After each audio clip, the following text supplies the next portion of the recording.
चला है जो बिजौलिया का विश्व प्रसिद्ध किसान आंदोलन। यह स्वैभव सुख की चाह नहीं, परवाह नहीं, जीवन न रहे।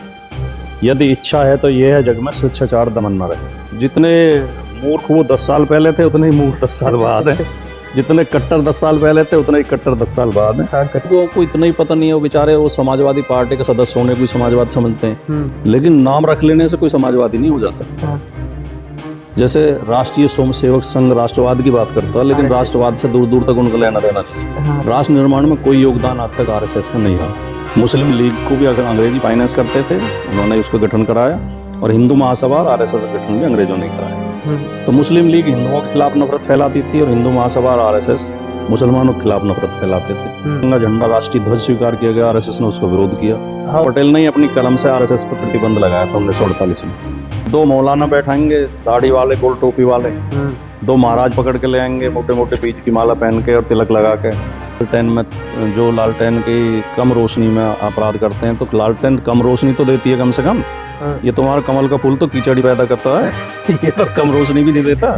संस्कृत से ज्यादा समृद्ध साहित्य और ज्यादा लोकप्रिय साहित्य और ज्यादा महत्वपूर्ण साहित्य तो क्षेत्रीय भाषाओं में लिखा गया। भोजपुरी, अवधी और ब्रज का साहित्य बहुत समृद्ध साहित्य है। इसमें ज्यादातर ग्रंथों में पीडीए के खिलाफ बातें लिखी हुई हैं। वेद में भी, गीता में भी, महाभारत में भी, रामायण में भी, रामचरितमानस में भी। या बढ़े सच न रहे, झूठ की कोई इंतहा ही नहीं। अब मुल्ला कहेगा कि मैं तो नमाज पढ़ना ही सबसे अच्छी बात है, और हिंदू कहेगा कि नहीं गंगा स्नान ही सबसे अच्छी बात है। तो उधर पंडित अकड़ता है कि वो मंदिर में रहता है, इधर है शेख जी नाराज, वो काबे में रहता है। अल्लाह रहता मस्जिद में और ईश्वर बंद शिवालन में। दूसरे बाली का छुपके वध करना, पेड़ की पीछे छिपके। आपको आमने सामने लड़ना चाहिए तो छिपके नहीं करना चाहिए। तीसरे गर्भवती अवस्था में सीता को वन में छुड़वा देना। और इस हिसाब से लोकनायक और तुलसी या कवि? तुलसी ने तो ऊंच नीच की है, जातिवाद फैलाया है। तो पूजे हरी मिला तो मैं पूजू पहाड़, जाते तो चाकी भली पीस खाए संसार। कंकर पत्थर जोड़ के मस्जिद लई चिनाए, ताचड़ मुल्ला बांग दे क्या बहरा हुआ खुदा है। इस व्यक्ति को मैं चैलेंज करता हूँ, इसे दुनिया में कितने देश हैं ये पता नहीं होगा, और जगत गुरु बने बैठे हैं, अपने आप खुद ही उपाधि दे ली खुद को।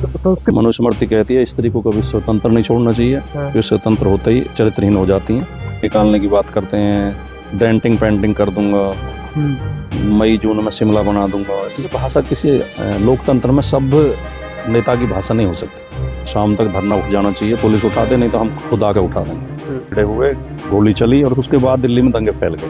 माहौल बनाया जाता है, बारूद बिछाई जाती है पहले, फिर एक चिंगारी लगता है, आग भड़क जाती है। प्रवेश वर्मा खड़े होकर वहाँ धमका रहा था दिल्ली में कि अगर बीजेपी हार गई तो ये मुसलमान तुम्हारी बहन बेटियों को घरों से छीन के ले जाएंगे, खींच के ले जाएंगे, रेप करेंगे, और फिर तुम्हें मोदी और अमित शाह बचाने नहीं आएंगे। कैसे हैं सर? एकदम बढ़िया सर। विजय सिंह पथिक का कोई लेख जिसको सुनकर अब आगे बढ़े? विजय सिंह पथिक की 2 पंक्तियां मुझे हमेशा याद रहती हैं। विजय सिंह पथिक के बारे में पहले थोड़ा बता दूं आपको मैं जी। विजय सिंह पथिक स्वतंत्रता सेनानी थे, कवि थे, लेखक थे, पत्रकार थे। उन्होंने 6 अखबारों का संपादक किया। गणेश शंकर विद्यार्थी के प्रताप में वो एक रेगुलर कॉलम लिखते थे, और कई लंदन के अखबारों में भी वो लेख लिखते थे। प्रबुद्ध व्यक्ति थे, उन्होंने 32 किताबें लिखी। पहले वो रास बिहारी बोस के साथ सशस्त्र क्रांति की योजना में शामिल थे।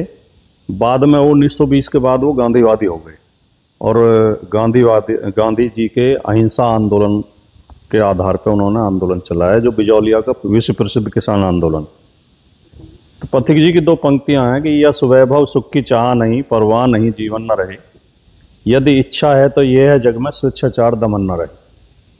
तो पंक्तियां मुझे सदैव याद रहती हैं। वैसे पथिक जी ने बहुत कुछ लिखा है, उन्होंने नाटक भी लिखे, कहानियां भी लिखी, उपन्यास भी लिखे, कविताएं भी लिखी, निबंध भी लिखे, और उनकी अंग्रेजी में एक किताब है व्हाट आर इंडियन स्टेट्स, जैसे अभी हमने हिंदी अनुवाद करके छपवाया है।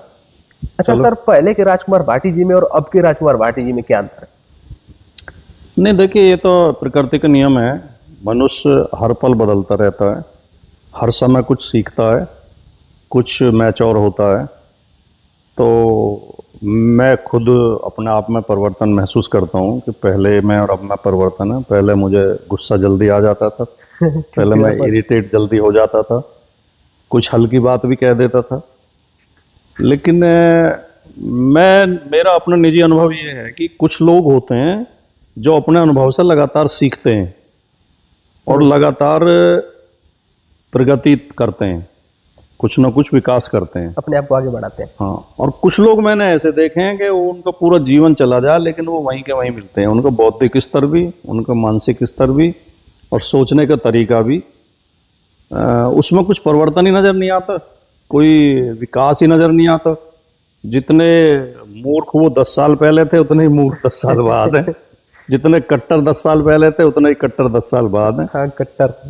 तो मेरा मानना ये है कि देखिए, मनुष्य गलतियों का पुतला है, गलती इंसान से होती हैं, लेकिन मैं असली इंसान उसे मानता हूँ कि जो गलती को महसूस करके उसे बदल ले।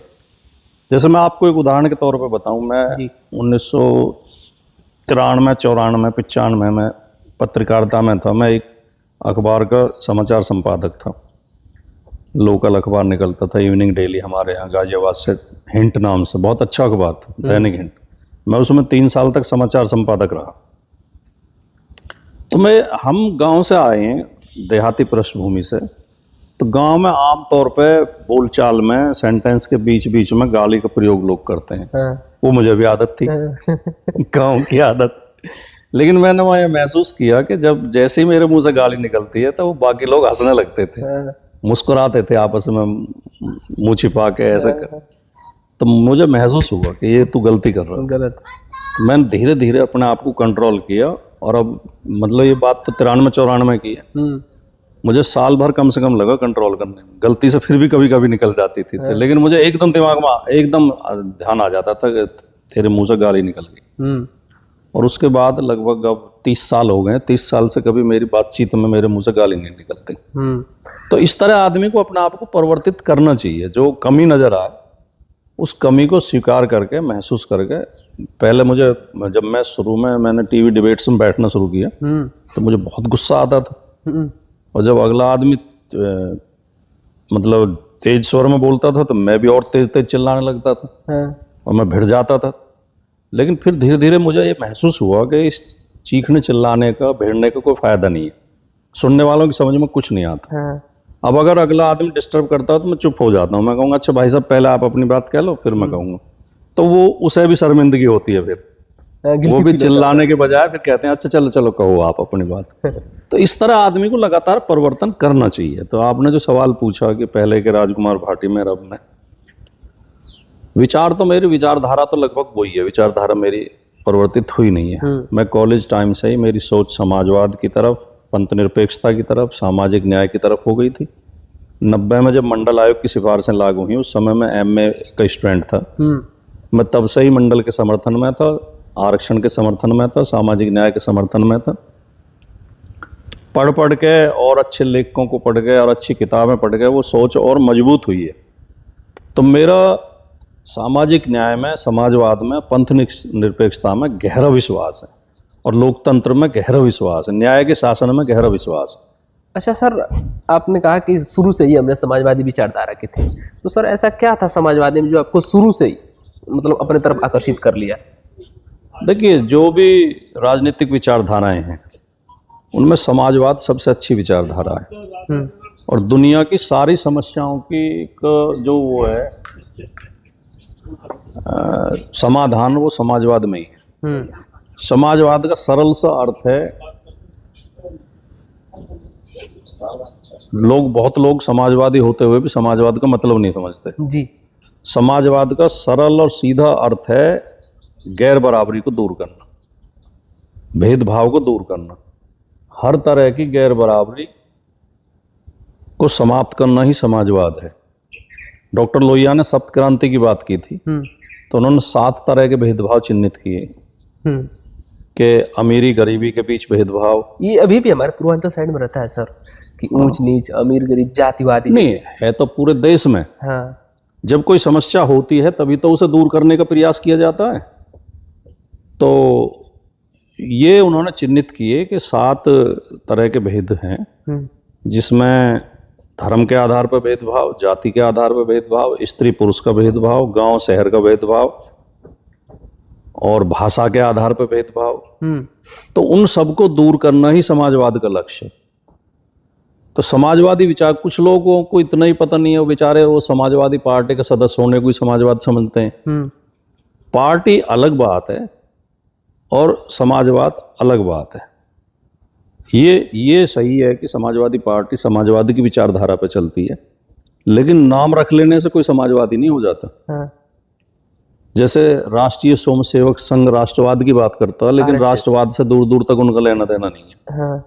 वो केवल लोगों को लड़ाने की, भिड़ाने की, ऊंच नीच की, नफरत की बात करते हैं, अफवाह की बात करते हैं।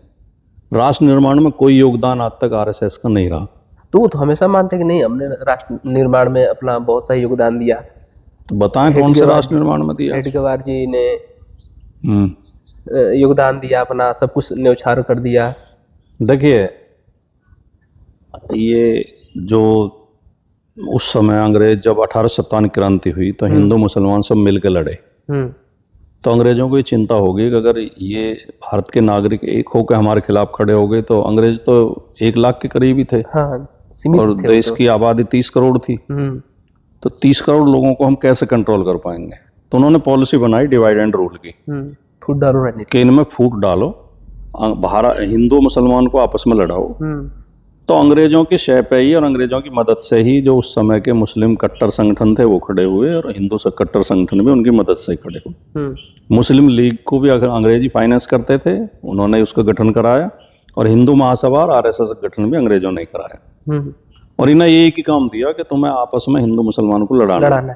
तो मुस्लिम लीग हिंदुओं के खिलाफ नफरत फैलाती थी, और हिंदू महासभा और आरएसएस मुसलमानों के खिलाफ नफरत फैलाते थे। इसके अलावा आरएसएस ने क्या किया? आज भी वो वही काम करते हैं, आज भी हिंदू मुसलमान की नफरत फैलाते हैं। जब देश की आज़ादी का आंदोलन चल रहा था, आरएसएस उससे अलग थी। जब देश का तिरंगा झंडा, राष्ट्रीय ध्वज स्वीकार किया गया, आरएसएस ने उसका विरोध किया। हम अपने ऑफिस पे देश के राष्ट्रगान का वो विरोध करते हैं, भारत के संविधान का उन्होंने विरोध किया, राष्ट्रपिता की हत्या में उनका नाम आया। तो जो संगठन राष्ट्रीय आंदोलन के खिलाफ रहा, राष्ट्रीय ध्वज के खिलाफ रहा, राष्ट्रगान के खिलाफ रहा, राष्ट्रीय संविधान के खिलाफ रहा और राष्ट्रपिता के खिलाफ रहा, वो राष्ट्र निर्माण कैसे मान लें उनका? जी, तो ये हमेशा सर ये भी रहता है कि इन्होंने नेहरू जी को गलत बताते हैं, गांधी जी को विलेन बताते हैं, और गोडसे जी को हीरो मानते हैं।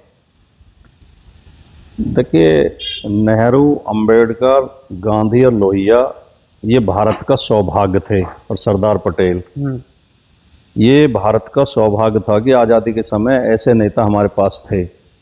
नेहरू एक विजनरी नेता थे, नेहरू एक सच्चे और अच्छे नेता थे। अंबेडकर जी भी, और सरदार पटेल भी, गांधी जी भी, लोहिया जी भी। इनकी विचारधारा, इनकी जो सोच थी वो राष्ट्र निर्माण की सोच थी, देशभक्ति की सोच थी।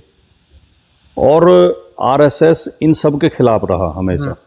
सरदार पटेल ने ही अपनी कलम से आरएसएस पर प्रतिबंध लगाया था 1948 में। ठीक है, तो ये लोग इस सोच पर चलते हैं, आरएसएस के लोग, कि विरोधियों को नीचा दिखाने से तुम ऊंचे हो जाओगे, लेकिन ऐसा होता नहीं है। गॉडसे को कौन जानता? इस देश में भी कोई ठीक से नहीं जानता। हाँ, जब देश के प्रधानमंत्री माननीय मोदी जी जब देश से बाहर जाते हैं, तो उन्हें गांधी, अंबेडकर का ही नाम लेना पड़ता है। गॉडसे, सावरकर का नाम वो नहीं ले सकते बाहर जाके, देश से बाहर जाके, क्योंकि कोई नहीं जानता उन्हें। हाँ। उनकी ना कोई ऐसी विचारधारा रही, ना ऐसी कोई सोच रही। वो जो है इस स्तर के नेता नहीं थे। अच्छा सर, बड़ा शांति से बात हो रही है हमारी और आपकी, और मैं डिबेट देखता हूँ तो दोनों पार्टियों में आक्रोश रहता है। ऐसा लगता है कि नहीं, मैं रहूं। तो सर, डिबेट की सामने की कहानी तो हम लोग सभी जानते हैं, हम डिबेट की पीछे की कहानी जानना चाहते हैं। नहीं, डिबेट का माहौल तैयार करने की जिम्मेदारी एंकर की होती है। वो जो जिन डिबेट्स में आप गर्मा गर्मी देखते हैं, वो एंकर जानबूझ के करते हैं पैदा। ठीक है, टीआरपी के लिए? क्योंकि नहीं, टीआरपी के लिए भी नहीं, असली मुद्दों से ध्यान हटाने के लिए। वो जो है देश के जो असली मुद्दे हैं, देश का असली मुद्दा है शिक्षा, स्वास्थ्य, बेरोजगारी, सड़क, बिजली, पानी, उनसे ध्यान हटाने के लिए, उन पर चर्चा ना हो, वो मंदिर, मस्जिद, हिंदू, मुसलमान, जातिवाद, इन पर चर्चा कराते हैं। और उनमें माहौल इसलिए गर्म करते हैं कि ताकि लोग गुमराह हुए रहें। वो 2 मौलाना बैठाएंगे, दाढ़ी वाले, गोल टोपी वाले, 2 महाराज पकड़ के ले आएंगे, मोटे मोटे बीज की माला पहन के और तिलक लगा के, गेरवे वस्त्र पहना के उन्हें बैठा देंगे हाँ और वो सब उनकी नाटक मंडली के एक्टर होते हैं। वो कोई गंभीर बात नहीं करते, वो कोई बौद्धिक बात नहीं करते, कोई धार्मिक बातें नहीं करते, हाँ वो सांप्रदायिक बातें करते हैं, आपस में गुस्सा करते हैं, लड़ाई झगड़ा करते हैं। तो ये जो एंकर जो है ये लड़ाते हैं पैनलिस्ट को, यही डिबेट का माहौल बिगाड़ते हैं और वो बीजेपी के इशारे पे ऐसा करते हैं। मेरी डिबेट में तो आपने कम देखा होगा, मैं तो कोशिश करता हूं कि माहौल शांत रहे, मैं उसमें पढ़ता नहीं, अब पहले पढ़ जाता था शुरू में। लेकिन जो एंकर्स की ट्रैप में फंस जाते हैं जो पैनलिस्ट, वो खुद गुस्सा वो करने लगते हैं, झगड़ा लड़ाई झगड़ा, और उसमें उस लड़ाई झगड़े में असली मुद्दे पीछे रह जाते हैं। तो ये कि आजकल जो है जो मेन स्ट्रीम मीडिया है, खासतौर से इलेक्ट्रॉनिक मीडिया, उसे बीजेपी ने अपनी मुट्ठी में ले लिया है। और बीजेपी का एक आदमी पीएमओ में इसी बात के लिए बैठता है कि वो उन्हें जो है ऑब्जर्व करता है डिबेट को, और डिबेट के टॉपिक भी पीएमओ से तय होकर आते हैं। अच्छा। हाँ, रोजाना इनके पास व्हाट्सएप पे मैसेज आ जाता है कि आज इस मुद्दे पर डिबेट करनी है। हाँ। और आपने देखा होगा कि ज्यादातर चैनलों पे एक ही इशू पर डिबेट होती है रोजाना। हाँ। जो विषय चल रहा होगा उस पर भटका देते हैं। और ये बहुत महत्वपूर्ण विषयों को छोड़ गए किसी कांग्रेस या समाजवादी पार्टी या आरजेडी के किसी बहुत साधारण से कार्यकर्ता ने कोई बयान दे दिया, उसी को इतना तूल देंगे केवल बीजेपी को लाभ पहुंचाने के लिए, लोगों में ये पैदा करने के लिए भ्रम कि देखो ये कांग्रेस और सपा और भी आरजेडी वाले जो क्या बोल रहे हैं हिंदुओं के खिलाफ, बेमतलब के बयान उठा लेंगे बेवजह के। किसी बात में हिंदू जरूर रहता है सर। हाँ? हर बात में हिंदू जरूर रहता है, अगर बात जरूर लेकर आएंगे। हाँ। और वो तो छोड़ो, आप हमारे प्रधानमंत्री, पीछे एक रिपोर्ट आई है कि 2024 के लोकसभा चुनाव में जितने भाषण मोदी जी ने दिए उनमें 70% भाषणों में मुसलमानों के खिलाफ बोला। जब देश का प्रधानमंत्री एक समुदाय के खिलाफ बोल रहा है तो माहौल क्या होगा। फिलहाल में हमको लगता है कि एक उनका स्पीच बड़ी ट्रेनिंग चली कि भोजपुरी का जो गाना था 12 सिक्सर के 6 गोली ऐसे करके बिहार में जाके कुछ बोल रहे थे। नहीं, मैं तो उसे नहीं सुन पाया, लेकिन कट्टा वट्टा बोल रहे हैं आजकल। कट्टा हाँ। बड़ा प्रिय शब्द हो गया उनका। हाँ। बोला कट्टा कनपट्टी पर रख दिया, कट्टे की सरकार आएगी। बोले लालटेन में जो लालटेन की कम रोशनी में अपराध करते हैं, तो लालटेन कम रोशनी तो देती है कम से कम। हाँ। ये तुम्हारा कमल का फूल तो कीचड़ी पैदा करता है ये तो कम रोशनी भी नहीं देता। अगर सिंबल पे जाओगे जी, प्रतीकात्मक अर्थों पे जाओगे जी, तो लालटेन की रोशनी में कोई बच्चा पढ़ के आईएएस अफसर बन सकता है। हाँ। लेकिन कमल की कीचड़ में तो धसना ही धसना है, कीचड़ में तो कपड़े ही गंदे करने हैं। हाँ। कि कमल तो बिना कीचड़ के उगता नहीं है। तो ये हर जगह जहाँ जाते हैं पहले कीचड़ फैलाते हैं जी, राजनीतिक प्रदूषण फैलाते हैं, भाषा का प्रदूषण फैलाते हैं, सांप्रदायिक तनाव फैलाते हैं, जातीय वैमनस्य फैलाते हैं। जब ये सारे कीचड़ इकट्ठे हो जाते हैं तब थोड़ा बहुत इनका कमल कहीं खिलता है। अच्छा सर, जो पत्रकारिता है आजकल बड़ी गर्त में चली जा रही है, इसकी स्थिति बड़ी मतलब दयनीय हो गई है। मतलब असली कारण क्या था और कहाँ से ये लोग चूक गए। देखिए, जो असली पत्रकार हैं जी, वो आज भी पत्रकारिता कर रहे हैं, और जो पूंजीपतियों के चैनल हैं जिनमें एंकर की जगह एक्टर बैठा दिए गए हैं, पत्रकार की जगह जर्नलिस्ट की जगह जुगाड़िस्ट बैठा दिए गए हैं, जुगाड़िस्ट, वहाँ पत्रकारिता का स्तर गिरा है। ये सही बात है कि असली पत्रकारों की आवाज़ थोड़ी कमज़ोर हुई है इस दौर में, लेकिन कोई चीज़ ख़त्म होती नहीं है। मेरा तो बहुत इस मामले में बहुत विश्वास है मुझे, और मैं हमेशा सकारात्मक सोच रखता हूँ कि पत्रकारिता को कोई ख़त्म नहीं कर सकता। और मैं तो एक वो 2 पंक्तियाँ अक्सर बोलता हूँ, मैंने कई पत्रकारों की सेमिनार में और कई जगह ये बोली है कि पत्रकार अच्छा बुरा नहीं होता, या तो होता है या नहीं होता। जो पत्रकार है ये तो 100% रहेगा। जो पत्रकार है उसे कोई ना डरा सकता है, ना धमका सकता है, ना डिगा सकता है, ना खरीद सकता है। जो असली पत्रकार है वो हर हाल में पत्रकारिता करेगा, नुकसान उठा के भी पत्रकारिता करेगा। और जो पत्रकार के भेष में दलाल खड़े कर दिए इन्होंने, उनका कहना ही क्या है। जुगाड़िस्ट जर्नलिस्ट की जगह जुगाड़िस्ट बैठा दिए हैं तो अपने जुगाड़ में लगे रहते हैं। अच्छा सर, रामायण महाभारत जैसे इतने बड़े ग्रंथ मतलब संस्कृत में ही क्यों लिखे गए? क्या ये बात थी कि उस समय संस्कृत ही प्रचलित? ऐसा तो नहीं है कि संस्कृत में ही लिखे गए। सारा बौद्ध साहित्य जो पाली प्राकृत में है, और वो प्राचीन साहित्य है। संस्कृत बाद में आई है। पहली भाषा हमारी पाली और प्राकृत थी, और पाली और प्राकृत में बहुत साहित्य मिलता है। और उससे पहले जो सिंधु घाटी की सभ्यता में जो नगर मिले हैं और वहाँ जो लिपि मिली है, अभी वो पढ़ी नहीं गई है। हाँ। उससे भी पहली लिपि वो है। जिस दिन वो पढ़ ली जाएगी, भारत के इतिहास में कई नई चीज़ें जुड़ जाएंगी। तो साहित्य तो हमें दूसरी भाषाओं में भी मिलता है, और फिर अपभ्रंश है, फिर हिंदी है, और क्षेत्रीय भाषाएं हैं। संस्कृत से ज़्यादा समृद्ध साहित्य और ज़्यादा लोकप्रिय साहित्य और ज़्यादा महत्वपूर्ण साहित्य क्षेत्रीय भाषाओं में लिखा गया। तमिल, तेलुगु, कन्नड़, मलयालम, बंगाली, इन सब भाषाओं में, पंजाबी, और हमारे हिंदी में भी जो है, जो वो है अवधी है, और ये जो उसकी भाषा है भोजपुरी। हाँ। भोजपुरी, अवधी और ब्रज का साहित्य बहुत समृद्ध साहित्य है। तो लेकिन हाँ, एक सुनियोजित तरीके से षड्यंत्र पूर्वक जो संस्कृत को प्रमुखता देकर जो संस्कृत की कल्चर वाले लोग हैं, हाँ। वो थोड़े हावी हो गए हैं। वो धर्म के नाम पे भी और साहित्य के नाम पे भी उन्होंने अपने को ज़्यादा महत्वपूर्ण के तौर पे पेश किया है। और जो देश के आदिवासी और पिछड़े और दलित अल्पसंख्यक समाज के लोग हैं, जिन्हें पीडीए के नाम से आजकल अखिलेश जी ने नया नाम दिया पीडीए, ये साहित्य पीडीए का साहित्य नहीं है। ये साहित्य पीडीए के खिलाफ साहित्य है। इसमें ज़्यादातर ग्रंथों में पीडीए के खिलाफ बातें लिखी हुई हैं। वेद में भी, गीता में भी, महाभारत में भी, रामायण में भी, रामचरितमानस में भी। ठीक है ना। तो पीडीए को अपना साहित्य पहचानना होगा, अपनी संस्कृति पहचाननी होगी, अपना असली धर्म पहचानना होगा, और इनके चंगुल से निकलना होगा। ये जो शोषकों का धर्म है, और शोषकों की जो व्यवस्था है, और शोषकों का जो साहित्य है, इस साहित्य के महिमा मंडन से निकलना होगा, इसके औरा से निकलना होगा, और अपने असली साहित्य को सामने लाना होगा। तो सर, अपनी असली साहित्य क्या है? मैंने बताया नहीं, जो क्षेत्रीय भाषाओं में है, जो और दूसरी भाषाओं में है, पाली प्राकृत में है, जैसे बौद्ध साहित्य है। ठीक है नहीं। और उधर तमिलनाडु में आप देखिए कि पेरियार ने सच्ची रामायण लिखी।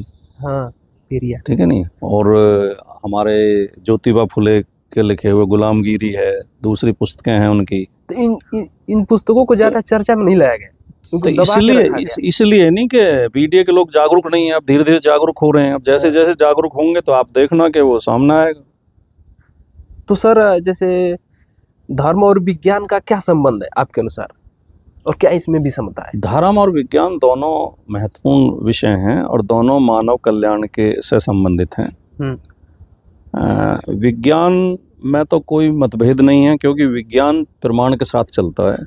विज्ञान किसी भी विषय को गहन अध्ययन करके और प्रमाण के साथ प्रस्तुत करता है। तो विज्ञान के रिसर्च जो रिजल्ट होंगे वो हमेशा एक ही होंगे। वो शेर है नहीं उनका, क्या नाम है, मैं नाम ध्यान नहीं आ रहा, कि सच घटे या बढ़े सच न रहे, झूठ की कोई इंतहा ही नहीं। तो वैज्ञानिक जो सच है वो तो सच ही रहेगा। पानी का फॉर्मूला चाहे किसी देश में लैब में जांच कराओ, H2O ही निकलेगा। ठीक है नहीं। सूरज के बारे में जो अध्ययन होंगे वो एक ही रिजल्ट आएंगे उनके। तो विज्ञान चलता है प्रमाण के साथ, रिसर्च के साथ। धर्म भी जो असली धर्म है उसमें तो कोई भेदभाव नहीं है। असली धर्म का संबंध कर्म से है। सच बोलो, हिंसा मत करो, चोरी मत करो, किसी को सताओ मत, किसी के साथ बेईमानी मत करो, ठगी मत करो, नफरत मत फैलाओ। ये धर्म है, हर मनुष्य का धर्म है। तो जो कर्म है, हमारे कर्म से आधारित जो धर्म है वो तो एक ही है, लेकिन जो कर्मकांड पे आधारित है वो अलग है। ये जो हमने कर्मकांड बना लिए हैं वो असली धर्म नहीं है, वो धर्म का ढोंग है, वो धर्म का दिखावा है। अब मुल्ला कहेगा कि मैं तो नमाज पढ़ना ही सबसे अच्छी बात है, और हिंदू कहेगा कि नहीं, गंगा स्नान ही सबसे अच्छी बात है, या आरती गाना ही अच्छी बात है। ईसाई कहेंगे कि हमारे चर्च में आओ, मुक्ति यहीं मिलेगी, और सरदार जी कहेंगे कि हमारे गुरुद्वारे में आओ। वो किसी सूफी का वो है, एक सूफी गीत है कि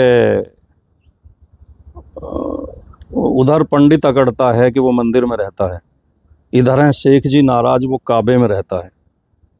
यानी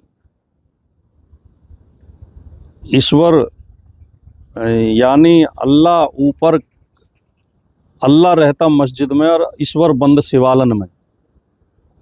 हैं? हाँ, और राम पे कब्जा हिंदू का, और वो क्या है कि राम फंसे जंजालन में, कुछ इस तरह का है कि राम पे बढ़ के खींचा तानी, राम फंसे जंजालन में। हाँ, यानी कि आपस में लड़ते हैं कि नहीं हमारा ईश्वर बढ़िया है, हमारा बढ़िया है। जबकि अगर सही मायने में देखें तो धर्म एक ही है सबका, पूरी मानव जाति का, और सबका ईश्वर एक ही है जो निर्गुण निराकार है, जिसका कोई आकार नहीं। तो सर पहले के धर्म में और अब के धर्म में क्या अंतर है? जो बीजेपी वाले धर्म अपने आप को मानते कि नहीं हम धर्म धार्मिक में हैं। कोई अंतर नहीं है, धार्मिक कर्मकांड में अंतर है। हाँ, वही मैं कह रहा हूँ, जी, धर्म में कोई अंतर नहीं है। अगर हम और आप धर्म को मानते हैं दिल से, तो हम दोनों ये मानेंगे। क्या किसी भी धर्म का आदमी ये कहेगा कि झूठ बोलो?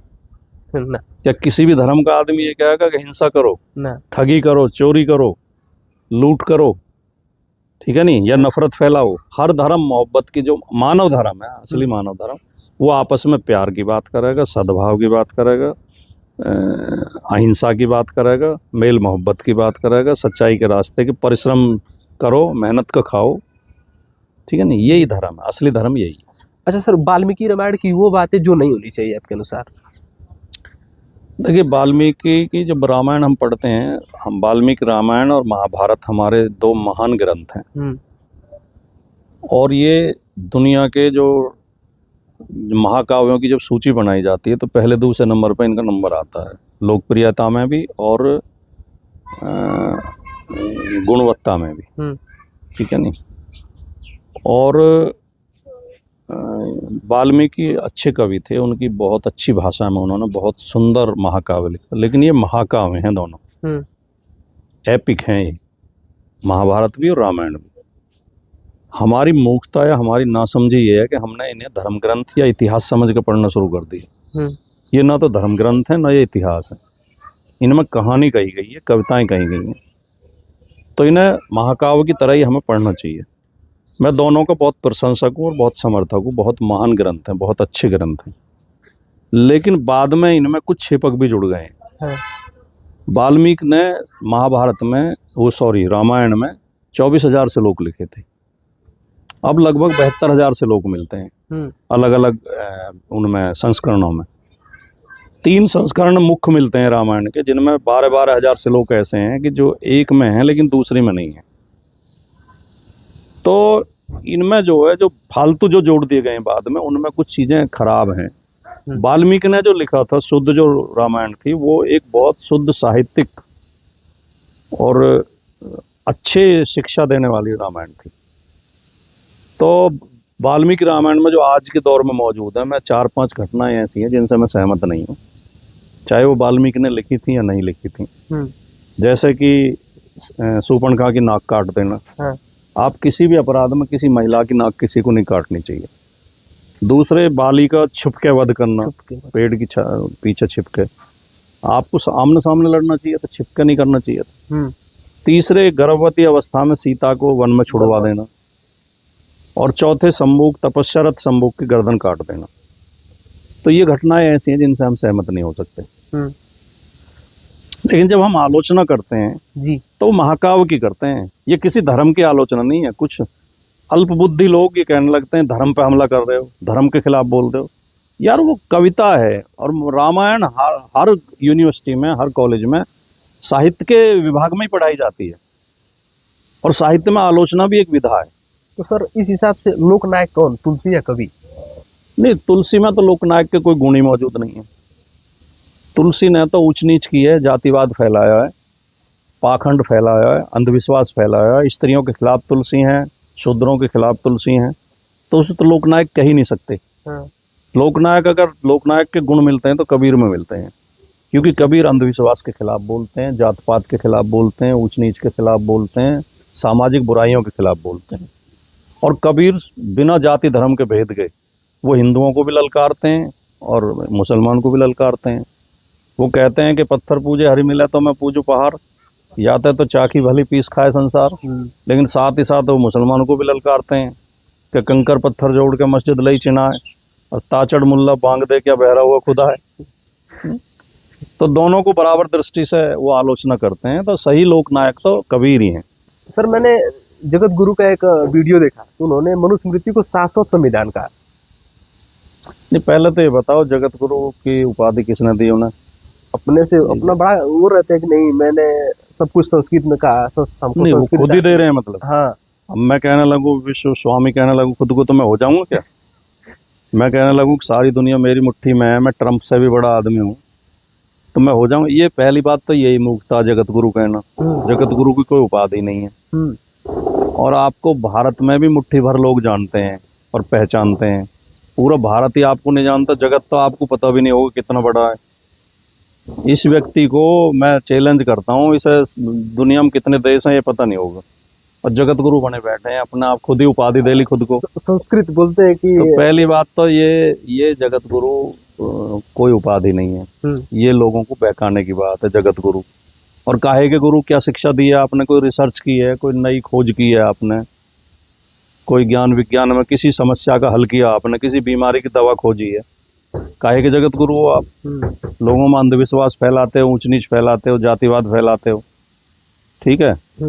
तो ये कहना। और संस्कृत की जहाँ तक बात है, आप कह रहे हो संस्कृत बोलते हैं वो, तो संस्कृत बोलना कोई उपलब्धि नहीं है, संस्कृत कभी जनभाषा रही नहीं है। तो प्रेमानंद महाराज को बोलते हैं कि प्रेमानंद आके हमारे सामने एक भी संस्कृत का श्लोक बता दे। नहीं, उसकी जरूरत क्या पड़ी है? हाँ। संस्कृत कोई जनभाषा कभी रही नहीं, किसी समाज की किसी समुदाय की भाषा नहीं रही बातचीत करने की आपस में, वो केवल किताबी भाषा रही है। तो उसकी जरूरत ही नहीं है। आप जो हम भाषा बोल रहे हैं, जो समझ रहे हैं, उसे समझना चाहिए। और भाषा सब बराबर, सबका महत्व है, सब अपने अपनी भाषा बोलते हैं। आप कोई बोलते हैं तो हमें उस पर कोई ऐतराज़ भी नहीं है, लेकिन आप उसे ये कहें कि ये महत्वपूर्ण होगा, ये बोल रहा हूँ मैं, तो ये तो कोई विशेष बात नहीं है। अच्छा सर, ये लोग बोलते थे कि नहीं हम हिंदू राष्ट्र बनाएंगे, ये कौन से हिंदू राष्ट्र बनाने की बात करते हैं? ये तो उनसे ही पूछा जाना चाहिए, वो खुद ही कंफ्यूज है कि हिंदू राष्ट्र का मतलब क्या। उन्हें यही पता नहीं हिंदू राष्ट्र का मतलब क्या, और हिंदू शब्द की उत्पत्ति कहाँ से हुई है। हाँ। हिंदू का अर्थ क्या है? 8वीं शताब्दी। देखिए, पहली बात तो जो हिंदू धर्म जिसे कहते हैं, उस धर्म की किसी पुस्तक में हिंदू शब्द नहीं मिलेगा आपको। रामायण, महाभारत, गीता, मनुस्मृति, पुराण, सारे पुराणों में, उपनिषद में कहीं आपको हिंदू शब्द नहीं मिलेगा। ठीक है? तो हिंदू धर्म है कौन सा? हिंदू।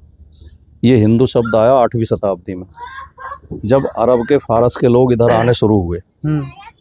तो फारसी में सै को है बोला जाता है, उनके यहाँ सै की, जैसे हम सप्ताह कहते हैं वो हफ्ता कहते हैं। तो हमारी सीमा पड़ती थी, हमारा जो बॉर्डर था वो सिंधु नदी थी, तो सिंधु को हिंदू बोलते थे।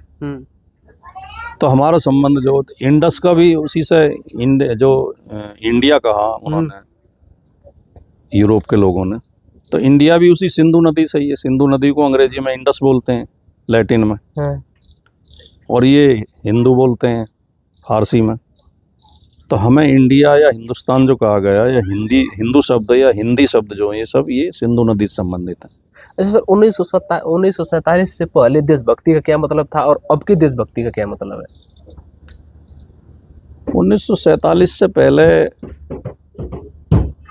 जो अंग्रेजों के खिलाफ आंदोलन कर रहे थे, जो अंग्रेजों के खिलाफ लड़ रहे थे, अंग्रेजी शासन को समाप्त करने का प्रयास कर रहे थे, वही देशभक्ति थी।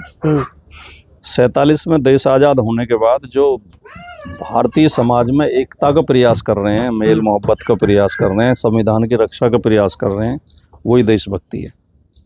जो आपसी प्रेम भाईचारे के खिलाफ बोल रहे हैं वो देशद्रोही हैं, जो संविधान के खिलाफ बोल रहे हैं वो देशद्रोही हैं, जो कानून का उल्लंघन करते हैं वो देशद्रोही हैं, जो भारत के संविधान में, भारत के कानून में और भारत की एकता में विश्वास रखते हैं वो देश प्रेमी हैं। सर, ये लोग मानते हैं कि मनुस्मृति में ऐसा एक भी श्लोक नहीं है जो संविधान के विरुद्ध हो? सारा ही संविधान के विरुद्ध है। मनुस्मृति टोटल ही, मनुस्मृति एकदम कूड़ा ग्रंथ है। मनुस्मृति मानवता के विरुद्ध है, मानवता विरोधी ग्रंथ है। भारत के संविधान का सारा ही विरोध उसमें है। मनुस्मृति स्त्रियों को 2ym दर्जे का नागरिक मानती है, शूद्रों को 2ym दर्जे का नागरिक मानती है। स्त्री शूद्र ना देता। हाँ, मनुस्मृति कहती है स्त्री को कभी स्वतंत्र नहीं छोड़ना चाहिए। हाँ। वे स्वतंत्र होते ही चरित्रहीन हो जाती हैं, तो इस संविधान का विरोध नहीं है। हाँ। मनुस्मृति कहती है शूद्र को केवल 3 वर्णों की सेवा करनी चाहिए, वो भी बिना कोई वेतन लिए, तो ये संविधान का विरोध नहीं है। हाँ। तो संविधान विरोधी ग्रंथ है मनुस्मृति। तो सर फिर जब मनुस्मृति संविधान विरोधी ग्रंथ है तो आखिर क्यों मतलब इनको इतना मतलब दर्जा दिया जा रहा है आज के जमाने में, इतना क्यों हमेशा ये रहते हैं, जीत जाते हैं? कोई दर्जा नहीं है, नहीं जीतना तो वो अलग बात है, वो तो एक अलग समीक्षा करने की जरूरत है कि किस चुनाव में कैसे जीते हैं। अब वो तो एक अलग विषय है। चुनाव जीतने से कोई आदमी अच्छा नहीं हो जाता और चुनाव हारने से कोई बुरा नहीं हो जाता, वो एक अलग विषय है, वो लंबा विषय हो जाएगा। लेकिन मनुस्मृति का आपने सवाल पूछा तो उस ऐसे ग्रंथ का बहिष्कार करना चाहिए। अच्छा सर, योगी जी को कैसे देखते हैं आप? उनकी यूपी की राजनीति में मतलब कहाँ तक कैरियर है? योगी जी बहुत जातिवादी आदमी हैं और बहुत सांप्रदायिक आदमी हैं। उनकी ये दो बड़ी कमियां हैं कि वो हर चीज़ में जाति देखते हैं और सांप्रदायिक विद्वेष फैलाते हैं। एक संप्रदाय विशेष को निशाने पर रखते हैं, उसके खिलाफ बोलते हैं, खुल के बोलते हैं। और उनकी भाषा लोकतांत्रिक भाषा नहीं है। संत की भाषा तो छोड़ ही दीजिए, संत तो मैं उन्हें मानता ही नहीं खैर। लेकिन जो लोकतंत्र में एक नेता की भाषा होनी चाहिए, उससे भी निम्न स्तरीय उनकी भाषा है। वो गर्मी निकालने की बात करते हैं, डेंटिंग पेंटिंग कर दूंगा, मई जून में शिमला बना दूंगा। ये भाषा किसी लोकतंत्र में सभ्य नेता की भाषा नहीं हो सकती। सर आपका एक लेख छपा था कि फिल्म सिटी के स्टूडियो में बैठे हैं दिल्ली दंगाई के लोग। हाँ देखिए, मैंने इसका बहुत गहराई से विश्लेषण किया। जो दिल्ली में दंगे हुए उसका माहौल बनाने में इन एंकर्स की विशेष भूमिका थी। दिल्ली में उस समय सीए के विरोध में 2-3 जगह धरने चल रहे थे। एक धरने में जाके कपिल मिश्रा जो बीजेपी का नेता है वो धमकी देता है कि या तो शाम तक धरना उठ जाना चाहिए, पुलिस उठा दे, नहीं तो हम खुद आके उठा देंगे। और उसे जो है इन एंकर्स ने और न्यूज़ चैनल्स ने काफ़ी बढ़ा चढ़ा के पेश किया और उससे माहौल, तनाव का माहौल बना और वहाँ आपस में इनके झगड़े हुए, गोली चली और उसके बाद दिल्ली में दंगे फैल गए। तो अगर ये एंकर और न्यूज़ चैनल थोड़ा समझदारी से काम लेते और थोड़ा जो है सच बोलते और ये उल्टे पुलिस से ये सवाल पूछते, कपिल मिश्रा को किसने अधिकार दे दिया कि वहाँ जाके धरने पे बैठे लोगों को धमकाए, और पुलिस अधिकारियों के सामने धमका रहा था। तो ये जिम्मेदारी तो पुलिस की थी। अगर धरना हटाना भी है तो पुलिस की जिम्मेदारी थी। तो वो महीने 1.5 महीने का टाइम लगा ये माहौल बनाने में। दंगे कभी रातों रात नहीं होते हैं। सांप्रदायिक दंगे जो होते हैं पहले उनका माहौल बनाया जाता है, बारूद बिछाई जाती है पहले, फिर एक चिंगारी लगता है, आग भड़क जाती है। तो वो माहौल बनाया बीजेपी के लोगों ने और चैनल्स ने। चैनल्स की भूमिका उस समय बहुत ज़्यादा खराब थी। उस समय के आप वीडियो डिबेट उठा के देखेंगे तो खुलेआम हिंदू मुसलमान कर रहे थे। प्रवेश वर्मा खड़े होकर वहाँ धमका रहा था दिल्ली में कि अगर बीजेपी हार गई तो ये मुसलमान तुम्हारी बहन बेटियों को घरों से छीन के ले जाएंगे, खींच के ले जाएंगे, रेप करेंगे और फिर तुम्हें मोदी और अमित शाह बचाने नहीं आएंगे। ऐसी चीज़ों से लोगों के अंदर आक्रोश फैला, गुस्सा फैला और वही दंगे में परिवर्तित होगा। और इन्हें चैनलों ने बढ़ावा दिया, बार बार उन्हें दिखा के, उनका समर्थन करके। वरना चैनल्स को सवाल पूछना चाहिए था कि भाई एक निर्वाचित सांसद देश की राजधानी में खड़े होकर ऐसी भाषा कैसे बोल रहा है कि मुसलमान तुम्हारी बहन बेटियां उठा ले जाएंगे और रेप करेंगे उनके साथ। तो ये इसलिए मैंने कहा कि दिल्ली दंगों के असली जिम्मेदार जो हैं वो न्यूज़ चैनल्स में बैठे हैं। अच्छा सर, मित्र कैसा होना चाहिए, कर्ण जैसा या कृष्ण जैसा? नहीं, इस बारे में तो मेरा कोई ज़्यादा अध्ययन नहीं है, लेकिन मित्र एक जैसा होना चाहिए ये ज़रूरी नहीं है कि हम एक आदमी फोकस करें। कुछ विशेषताएं कर्ण में ज़्यादा थी, कुछ विशेषताएं कृष्ण में ज़्यादा थी, ठीक है नहीं। और मैं तो ये मानता हूँ कि मुझे एक याद आता है, एक संस्मरण उनका भाषण, उनका जो प्रवचन है ओशो का। उन्होंने कहा कि गुरु एक नहीं होता, जीवन में अनेक गुरु होते हैं। आदमी किसी से कुछ सीखता, किसी से कुछ सीखता, गुरु हो जाता। तो ऐसे मित्र भी एक नहीं होता। हमें कर्ण जैसा मित्र भी चाहिए, कृष्ण जैसा भी चाहिए और हमें तो कभी कभी दुर्योधन जैसा मित्र भी चाहिए। दुर्योधन ने भी अपनी पूरी मित्रता निभाई थी कर्ण के साथ। जब कर्ण को ये कह के अपमानित किया गया कि ये राजा नहीं है इसलिए इसमें प्रतियोगिता में हिस्सा नहीं ले सकता, तो दुर्योधन ने उसे राजा बना दिया, उसे राज दे दिया कि ठीक है मैंने ये राजा बना दिया, अब तो ये बराबर हो गया। तो उसने भी अपनी मित्रता निभाई, ठीक है ना। तो जो बुरे से बुरा आदमी होता है नहीं, उसमें भी एक दो अच्छाई होती है, और जो अच्छे से अच्छा आदमी होता है उसमें भी एक आध बुराई होती है। तो हमें लोगों की अच्छाई ग्रहण करनी चाहिए और बुराई छोड़ देनी चाहिए। राजनीति करने वाले का मार्गदर्शक कैसा होना चाहिए? देखिए, राजनीति बहुत पवित्र पेशा है, बहुत पवित्र कर्म है, और राजनीति में अच्छे लोगों को आना चाहिए। ये जो झूठ बोलने वाले और ब्लैकमेल करने वाले और राजनीति को बिजनेस बनाने वाले लोग आ गए राजनीति में, इन्होंने राजनीति बदनाम कर दी है। राजनीति सकारात्मक और रचनात्मक होनी चाहिए और असली मुद्दों पर होने चाहिए और जनहित के लिए होने चाहिए। राजनीति का एक ही काम है। डॉक्टर लोहिया से एक बार पत्रकारों ने पूछा था राजनीति और धर्म का क्या संबंध है, तो उन्होंने कहा था कि राजनीति और धर्म एक ही सिक्के के दो पहलू हैं। राजनीति का काम है बुराई का विरोध करना और धर्म का काम है अच्छाई को बढ़ावा देना, अच्छाई का समर्थन करना। तो राजनीति हमेशा बुराई के विरोध में होनी चाहिए, समस्याओं के खिलाफ होनी चाहिए। ठीक है, हो गया। तो सर हमारे साथ टाइम बिताकर कैसा लगा? बहुत बढ़िया, बहुत अच्छे सवाल आपने पूछे, बहुत अच्छी तैयारी करके आप आए हो और आपको बहुत बहुत शुभकामनाएं। और मैं दर्शकों से भी निवेदन करूंगा कि इस चैनल को सब्सक्राइब करें और ज़्यादा से ज़्यादा जुड़ें। बहुत अच्छा, आपने बहुत अच्छे सवाल पूछे।